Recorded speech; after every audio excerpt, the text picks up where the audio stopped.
Hello friends, welcome back to my channel the sisters teach class 10 की इस कक्षा में आप सभी का स्वागत है। तो हमने केमिस्ट्री का फर्स्ट चैप्टर कंप्लीट कर लिया है, बायोलॉजी का फर्स्ट चैप्टर कंप्लीट कर लिया है एंड अब हम करने जा रहे हैं अपनी फिज़िक्स का चैप्टर नंबर 1 कंप्लीट। ओके, सो आज से हम स्टार्ट करेंगे अपनी फिज़िक्स का chapter number 1 light reflection and refraction. तो क्या नाचो मैं? प्रकाश परावर्तन एवं अपवर्तन। ठीक है, तो आज है इसकी इंट्रोडक्शन क्लास। तो आज की क्लास बहुत ज़्यादा इम्पॉर्टेंट होने वाली है, अगर आप इस चैनल से पढ़ते हैं तो भी एंड अगर आप इस चैनल से नहीं पढ़ते हैं तो भी आपको इस इंट्रोडक्शन वीडियो को देखना चाहिए। ठीक है, तो आज हम क्या पढ़ेंगे, देखो आज है हमारा इंट्रोडक्शन वीडियो। तो इसमें हम समझेंगे कि आखिरकार लाइट होती क्या है, क्योंकि हमारा चैप्टर का नाम है प्रकाश परावर्तन एवं अपवर्तन, तो इसमें हम प्रकाश के बारे में पढ़ेंगे। ठीक है, तो पहले हम समझेंगे कि आखिरकार प्रकाश है क्या एंड ये चैप्टर कंप्लीट है क्या। ठीक है, तो ये है लेक्चर नंबर 1। तो चलिए स्टार्ट करते हैं। सबसे पहले लाइट, आपके दिमाग में अगर लाइट आती है तो आपके दिमाग में क्या आता है? बल्ब, है ना। तो बल्ब क्या है? बल्ब है सोर्स ऑफ लाइट, ऐसी चीज़ है जहाँ से हमें प्रकाश मिलता है, लाइट मिलती है। अगर मैं कहूँ कि लाइट को आप किस तरीके से डिफ़ाइन करेंगे, लाइट को आप क्या मानते हैं, तो मैं बताती हूँ। लाइट को हमारी फिज़िक्स में माना गया है ऊर्जा। क्या है? ऊर्जा, जो स्वयं तो नहीं दिखती मगर इसकी वजह से चीज़ें दिखती हैं। हाँ, कई बच्चों को लगता है नहीं, लाइट तो हमें दिख रही है ना। इस कमरे में अगर बल्ब जल रहा है तो लाइट हमें दिख रही है। बेसिकली लाइट हमें नहीं दिखती है, हम लाइट की वजह से चीज़ों को देखते हैं। ओके, तो अगर हम कोई भी चीज़ अपने आसपास देख रहे हैं, लाइक ये पेन है ना, ये माइक, मैं, ये कैमरा, अगर हम ये सब देख रहे हैं तो ये किसकी वजह से हम देख पा रहे हैं? लाइट की वजह से। इसका मतलब है लाइट खुद नहीं दिखती है पर इसकी वजह से हमें चीज़ें दिखती हैं। ठीक है, देखो अब कई साइंटिस्ट आए और उन्होंने सोचा कि आखिरकार ये प्रकाश है क्या। तो सबसे पहले आया प्रकाश का तरंग व्यवहार, यानी कि हम मान सकते हैं कि लाइट एक वेव है ना, वेव है। एंड ये हमने कैसे माना? देखो ये हमने ऐसे माना कि एक साइंटिस्ट है जिसने एक्सपेरिमेंट किया कि अगर हम लाइट को किसी तीक्ष्ण वस्तु पर आपतित करवाएं, आपतित यानी डालें, लाइट को अगर डालें पतली कोई तीक्ष्ण यानी तीखी नुकीली वस्तु पे अगर हम डालते हैं तो वो लाइट बेंड होके, थोड़ा सा बेंड होके दूसरे जगह चली जाती है। ठीक है, चलो और अच्छे समझते हैं बोर्ड पे। बात तो सही है। तो देखो मैंने क्या कहा, मैंने कहा कि अगर लाइट आ रही है, ठीक है, अगर लाइट आ रही है एंड आपने कुछ तीक्ष्ण वस्तु रखी है, ठीक है, ये नुकीली तीक्ष्ण वस्तु रखी हुई है एंड अगर हम इस पे लाइट पड़वाएं, ठीक है, लाइट अगर इसमें पड़े तो ये लाइट क्या होगी? बेंड होके, हल्की सी बेंड होके चली जाएगी, है ना, हल्की सी बेंड होके चली जाएगी, मुड़ जाएगी। एंड ये जो लाइट हल्की सी बेंड होके चली गई, इसको कहते हैं विवर्तन। क्या कहते हैं? विवर्तन। ठीक है, इसे हम क्या कहते हैं? विवर्तन। तो देखो अब क्या हुआ कि ये प्रूफ हो गया कि लाइट वेव की तरह यानी तरंग की तरह चलती है। इससे क्या सिद्ध हुआ कि लाइट तरंग प्रकृति को प्रदर्शित करती है। ठीक है, तो पहले हम ये थ्योरी लिखते हैं। ओके, देखो तो अब हम लिखेंगे कि अगर प्रकाश के रास्ते में कोई तीक्ष्ण वस्तु आ जाए तो वो तीक्ष्ण वस्तु प्रकाश को आंशिक रूप से मोड़ देती है एंड इस घटना को हम कहते हैं विवर्तन। ठीक है, देखो मैंने यहाँ लिख दिया, क्या लिख दिया मैंने, कि यदि प्रकाश के मार्ग में कोई तीक्ष्ण वस्तु आ जाती है, प्रकाश के मार्ग में कोई तीक्ष्ण वस्तु आ जाती है तो वस्तु के किनारे प्रकाश किरण को आंशिक रूप से मोड़ देते हैं एंड इस घटना को हम कहते हैं विवर्तन। ठीक है, इसके आपको यूट्यूब पे बहुत सारे एक्सपेरिमेंट मिल जाएंगे जिसकी वजह से आपका कॉन्सेप्ट और पक्का हो जाएगा। ठीक है, तो देखो इससे हमें पता चला जो हमारी लाइट है वो तरंग प्रकृति को प्रदर्शित करती यानी वेव की तरह चलती। ठीक है, अब देखो यहीं पे एक दूसरे साइंटिस्ट आते हैं आइंस्टीन, है ना, नाम तो सुना होगा आइंस्टीन। तो यहीं पे एंट्री होती है आइंस्टीन नामक एक साइंटिस्ट की। ये कहते हैं कि प्रकाश कण प्रकृति को प्रदर्शित करता है। किस चीज़ को? कण।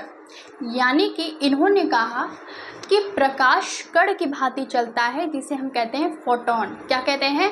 फोटोन। फोटोन। ठीक है, इन्होंने कहा कि प्रकाश जो है वो कण की भांति चलता है एंड ये कण फोटोन है। यानी कि ऊर्जा जो है, प्रकाश जो है उसमें ये ऊर्जा के छोटे छोटे पैकेट्स होते हैं जिसे फोटोन कहते हैं। ये आप आगे वाली कक्षा में पढ़ेंगे, 11th में पढ़ेंगे आप। ठीक है, यहाँ पे हमको सिर्फ इतना जानना है कि कण प्रकृति को क्यों प्रदर्शित करता है।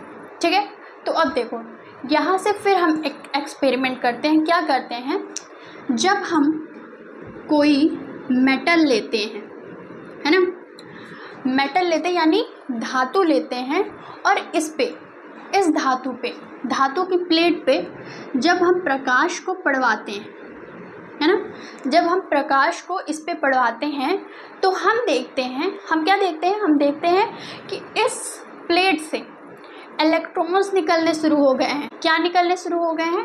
इलेक्ट्रॉन्स, है ना, इलेक्ट्रॉन्स निकलने शुरू हो गए हैं। ठीक है, जब हमने देखा कि इसमें इलेक्ट्रॉन निकलने शुरू हो गए हैं तो अब हमें पता चल गया कि प्रकाश जो है ये दोगला है, दोगला। देखो क्या हुआ कि प्रकाश वेव तो दिखा ही रहा था, वेव प्रकृति को प्रदर्शित करता ही है, पर साथ ही साथ इसके अंदर इलेक्ट्रॉन्स यानी कि कण वाली भी प्रकृति है, दोहरा नेचर, डुअल नेचर है इसका। तो इसे हम क्या कहेंगे कि प्रकाश की दोहरी प्रकृति है। तो चलो, जैसे हमने यहाँ पे थ्योरी लिखी है वैसे ही हम इसकी थ्योरी लिखेंगे। हम क्या लिखेंगे? देखो पहले हम इसे इरेज करेंगे। Where is my duster? तो चलो लिखते हैं, क्या लिखेंगे हम कि जब हमने प्रकाश को एक धातु पर आपतित किया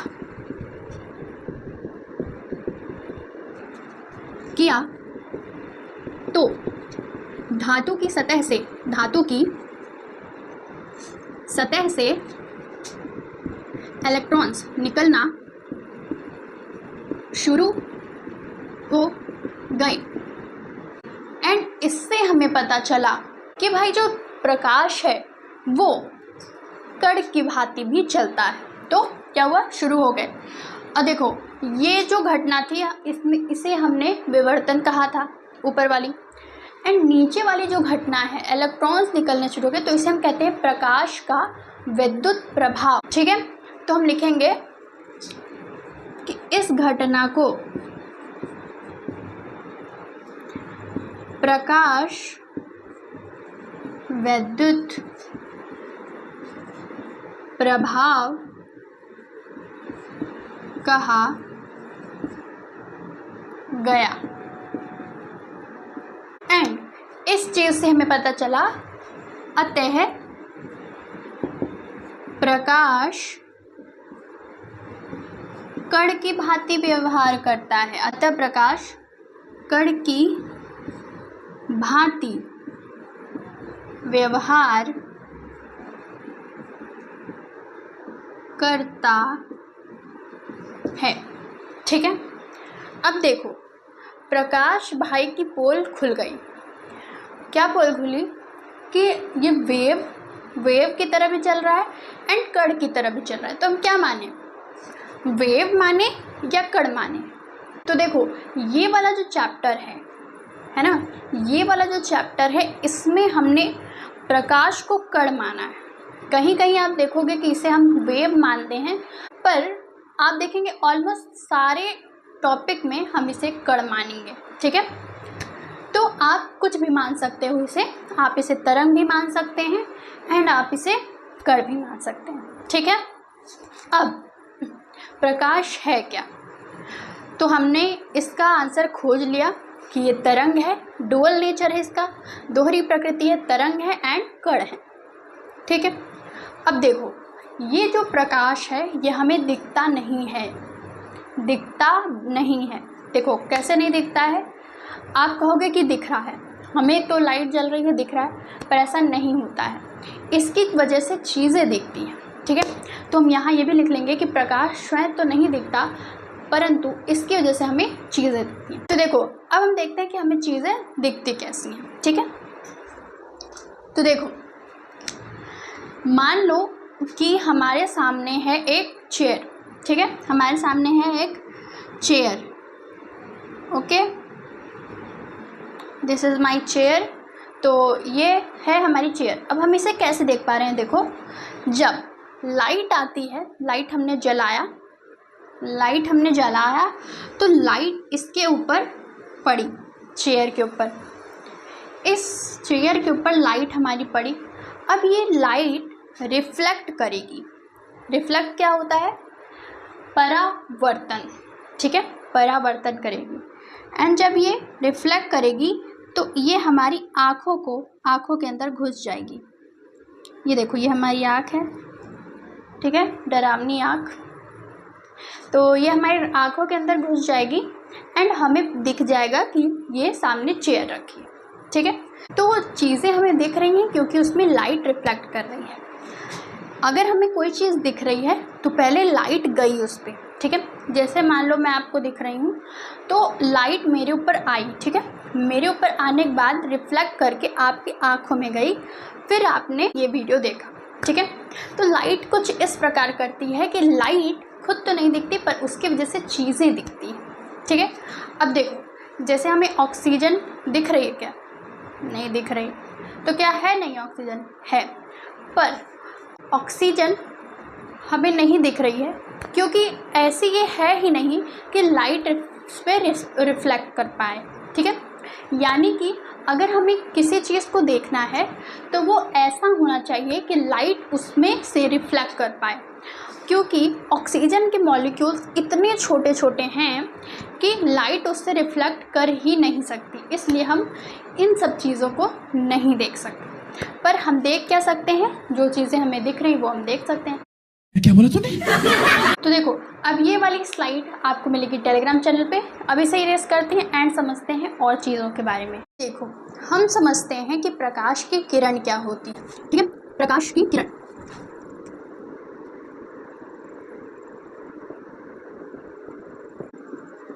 तो देखो प्रकाश की किरण क्या होती है, हम देख पाते हैं, कई बार हम प्रकाश की किरण को देख पाते हैं। तो आप सोचोगे कि हम देख तो पा रहे हैं लाइट को, पर ऐसा नहीं है। प्रकाश की किरण है क्या, ये प्रकाश की किरण आखिर है क्या, तो देखो ये प्रकाश की किरण है, प्रकाश का मार्ग, ठीक है। तो हम यहाँ लिख सकते हैं कि प्रकाश जिस रास्ते से चलता है, जिस रास्ते से चलता है उसे हम क्या कह देते हैं, प्रकाश की किरण, ठीक है। प्रकाश जिस रास्ते से चलता है उसे हम कहते हैं प्रकाश की किरण। अब देखो प्रकाश चलता कैसे है ना, लाइट चलता कैसे, देखो तो देखो अब प्रकाश चलता कैसे है। तो अगर मैं ऐसे देखती हूँ तो ये मेरा राइट है एंड ये लेफ़्ट, तो ये राइट एंड लेफ़्ट। तो मान लो मैं प्रकाश हूँ, ठीक है, लाइट हूँ मैं, एंड मैं कैसे चल रही हूँ, एकदम straight and left to right, ठीक है, मैं ऐसे चल रही हूँ straight and left to right. तो प्रकाश हमेशा सीधे रास्ते से चलता है, प्रकाश सदैव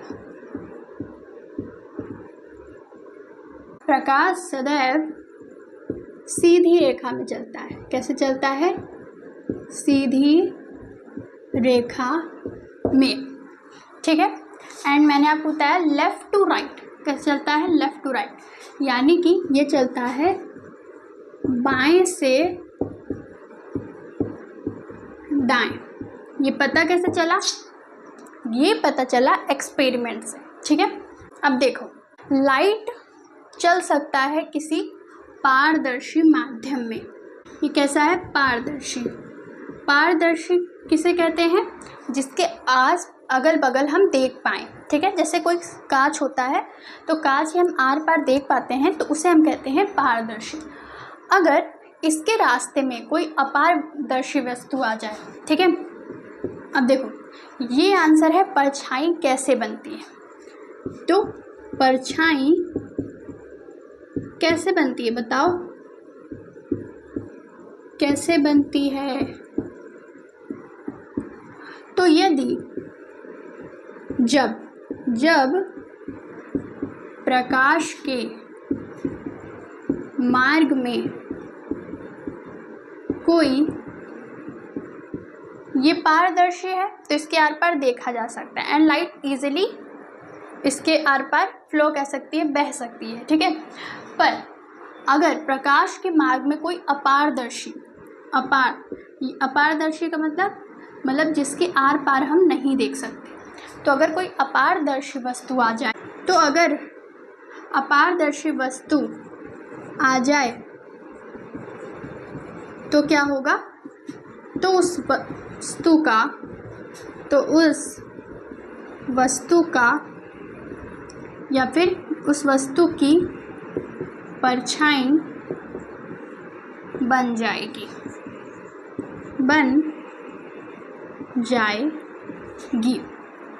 ठीक है। तो अगर मैं ये मार्क कर लूँ और इससे मैं लाइट को रिफ्लेक्ट करवाऊँ, या फिर इस पे मैं लाइट को पड़वाऊँ, तो लाइट क्या करेगी? लाइट इससे आर पार नहीं जा पाएगी। तो क्या होगा कि इसके लिए, इस मार्कर के लिए उस वस्तु की परछाई बन जाएगी, ठीक है। अब समझते हैं कि लाइट की चाल कितनी होती है, यानी स्पीड ऑफ लाइट कितनी है। Speed of light. तो अगर हम वैक्यूम के लिए बात करें, किसके लिए? वैक्यूम मतलब निर्वात। निर्वात किसे कहते हैं? ऐसी जगह जहाँ पे कुछ नहीं है, लाइक स्पेस, ठीक है। जैसे स्पेस में कुछ नहीं है, ठीक है, कोई कण पार्टिकल्स नहीं है। तो इसलिए अगर हम स्पेस से लाइट को गुजारें तो लाइट की स्पीड कितनी होगी पता है? लाइट की स्पीड होगी 3 × 10⁸। कितनी होगी? 3 × 10⁸। इतनी ज़्यादा स्पीड होती है। इसीलिए आपने कभी कभी नोटिस किया होगा, हमेशा नोटिस किया होगा कि जब बिजली कड़कती है तो सबसे पहले उसकी लाइट आती है, बाद में उसका साउंड, उसकी आवाज़ आती है। ऐसा क्यों होता है? क्योंकि प्रकाश की चाल, ठीक है, स्पीड ऑफ लाइट, प्रकाश की चाल बहुत ज़्यादा होती है, इसलिए हमें आवाज़ सुनाई देने से पहले उसकी लाइट दिखती है, ठीक है। तो अगर देखो, वायु को भी हम एक तरीके से निर्वात मान सकते हैं, पर अगर आपके एग्ज़ाम में दे कि लाइट की स्पीड यानी कि प्रकाश की चाल सबसे ज़्यादा कहाँ होती है, एंड वहाँ पे आपको दे निर्वात, वायु, कांच, पानी, तो आप वायु नहीं टिक करोगे, आप वहाँ पे निर्वात टिक करोगे। एंड अगर आपको दे कि कहाँ पे लाइट की स्पीड सबसे ज़्यादा होती है, फर्स्ट जल, वायु, कांच, मोम, तो आप वहाँ पे वायु करोगे, ठीक है।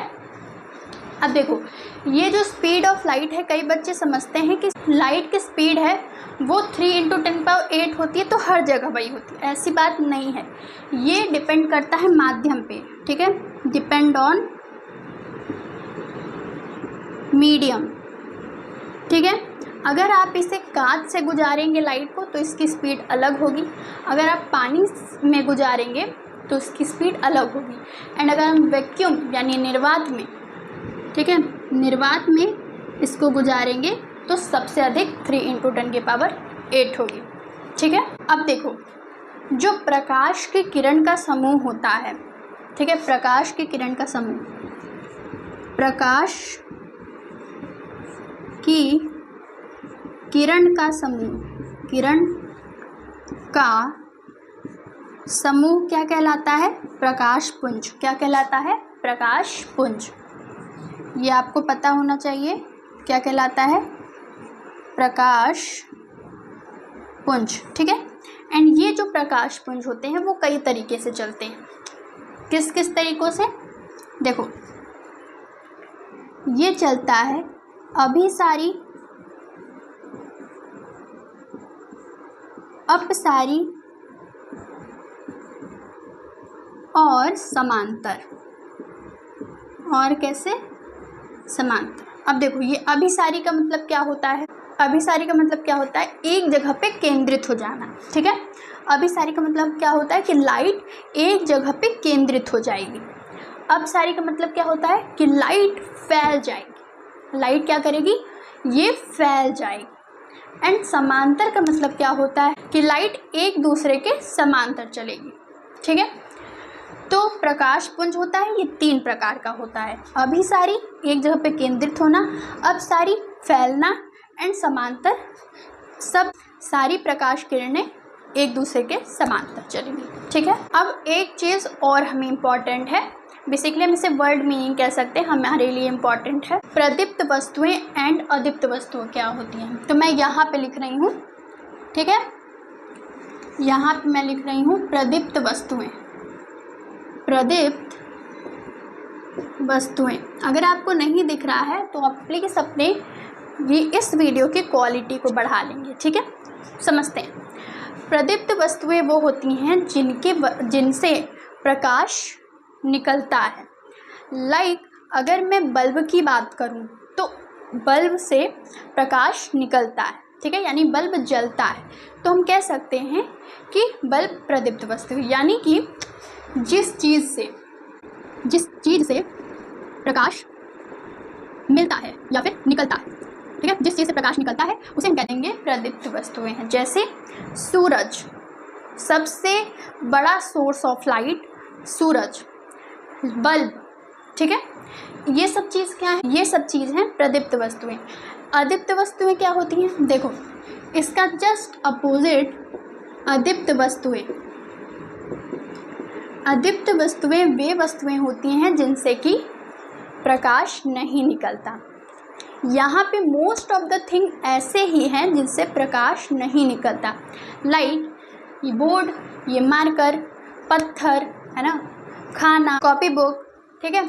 तो इन सब चीज़ों से लाइट निकलता है। एंड लॉट ऑफ थिंग जिससे लाइट नहीं निकलता, तो उन सारी चीज़ों को हम क्या कह देंगे? कि ये अदीप्त वस्तुएं हैं। तो क्या कहेंगे? कि जिससे प्रकाश नहीं निकलता। डन है। तो ये थी धमाकेदार पूरी की पूरी आज की लेक्चर जो है, पूरी की पूरी बेस्ड ऑन लाइट, है ना। यानी लाइट के बारे में जितनी चीज़ें हो सकती थी इस चैप्टर के लिए मैंने आपको सारा कुछ बता दिया। ठीक है। तो शेयर करो ये वाला वीडियो हर बच्चे के साथ जो क्लास 10th का ये वाला चैप्टर स्टार्ट करने जा रहा है। एंड नहीं भी करने जा रहा है तो भी आप उसको यहाँ तक लेके आओ। ठीक है। ये आपकी जिम्मेदारी है। तो चलिए, अगर ये लेक्चर अच्छा लगा हो, थोड़ा सा भी अच्छा लगा हो, तो प्लीज़ लाइक करना, चैनल को प्लीज़ सब्सक्राइब करना एंड वीडियो को प्लीज़ शेयर करना। ठीक है। Thank you. नोट्स के लिए फटाफट से ज्वाइन कर लो Telegram channel, free of cost. ठीक है। कुछ पे नहीं करना है, सब कुछ आपको फ्री में अच्छे से मिलेगा। ठीक है। सारी अपडेट्स वहाँ मिलेंगे, मोटिवेशन कोड्स मिलेंगे, क्विजेस मिलेंगे, तो lot of thing you get there. तो जल्दी से ज्वाइन कर लो एंड मिलते हैं आपसे नेक्स्ट लेक्चर में। लेक्चर नंबर 2 आने वाला है, तो keep watching. Thank you for watching.